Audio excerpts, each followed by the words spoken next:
But continue to bring you everything that you want to know about here on our program this morning, including at the top of the 9 o'clock hour, checking in with Professor Jeff Stein when we're talking about what's happening with Iowa history and something very important as we're talking about another incredible woman this morning happened on this day. Good morning, sir. Good morning to you both. Yeah, this was really, if you want to look at the picture of a heroine in the dictionary, a true heroine, well, you'll see the photo of this young lady. Obviously, today, if a storm is in the distance, we can go to radio, television, computer, smartphone to see how bad that weather might be. But no such devices existed on July 6th, this date of 1881. And it was on that date that a 15-year-old girl living near Moingona, Iowa, risked her own life to save others, gaining national fame and lasting gratitude from a railroad company in the process. Her name was Kate Shelley. She lived with her mother and 3 younger siblings on a farm. Their homestead was on the side of a hill with a view of 2 railroad bridges that spanned Honey Creek, just to the east of the Des Moines River. Now, normally Honey Creek was calm, but that night a storm dropped heavy rains into streams and rivers that were already bank full. Around midnight, the family was startled to hear 2 taps of an engine bell, followed by what Kate later recalled to be a horrible crash. That crash was the sound of a locomotive whose crew was checking for washouts, dropping off of the train tracks into Honey Creek. She put on an old jacket and straw hat, and with only a partially damaged lantern to help light her path, Kate set out in the storm, traveling through dense woods to reach the bridge. 2 members of the 4-man crew had drowned, but 2 others were still alive, clinging to nearby trees.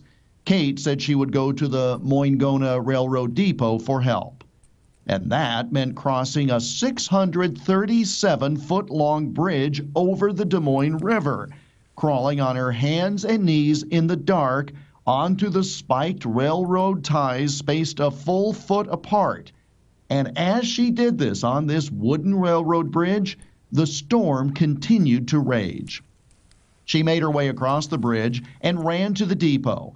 She told them there of the bridge failure and urged that another forthcoming passenger train be stopped. The 2 men were saved, and all trains approaching that bridge that had washed out were, in fact, stopped, preventing further catastrophe. So the next time you cross what is now called the Kate Shelley Bridge in Boone County, now you'll remember the heroics of a 15-year-old girl whose bravery literally saved countless lives on this date in 1881. Yeah, how many people have heard the name of that bridge and not really known the backstory behind it? So again, really cool things that happened on this day. And you can still take a ride on the Boone Scenic Railroad and go past that area, and they tell the story, and it's just incredible when you think what that young lady did so many years ago. At 15 years old, Jeff, how about that? And the Shelley family, her father had worked on the railroad. He had passed away, so she knew enough about the railroads, sure, even at that young age, to know to go for help. There is the Kate Shelley Bridge. There have been numerous ones over time named for her. And here's another little trivia fact. That Shelley last name might be familiar to people watching. Kate Shelley's nephew was the legendary broadcaster Jack Shelley. Oh, who yeah? loved to go around the state and tell stories of his Aunt Kate. How about that? So again, everything all ties together, doesn't it? Don't you love it when a plan comes together like this? All right, so people want to go back and they want to get all the details of this story because it's a really cool one. Where can they go get all the details? IowaAlmanac.com, also on the Instagram and the Twitter machine at Iowa Almanac, but it'll work on the computer, IowaAlmanac.com. That'll work. Now, we are going to talk to you on Monday from another location, correct? Is it a secret location, or can you tell us where you're going to be? Oh, I'm happy to share. The Zach Johnson Foundation Pro-Am Golf Classic is in Cedar Rapids. I spoke to you from there last year. Of course, people at Drake remember when Zach Johnson played golf for them. So it's only fitting that while I'm at a golf course, you know, it's tough duty, yes, but I'll be at the golf course.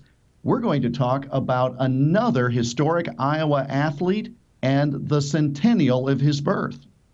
All right. All right, little tease for Very you. What's perfect. coming up Yes, on it. Monday. Have a wonderful weekend, Professor. We'll see you then. You guys as well. Thanks. Thank Thanks, you. buddy.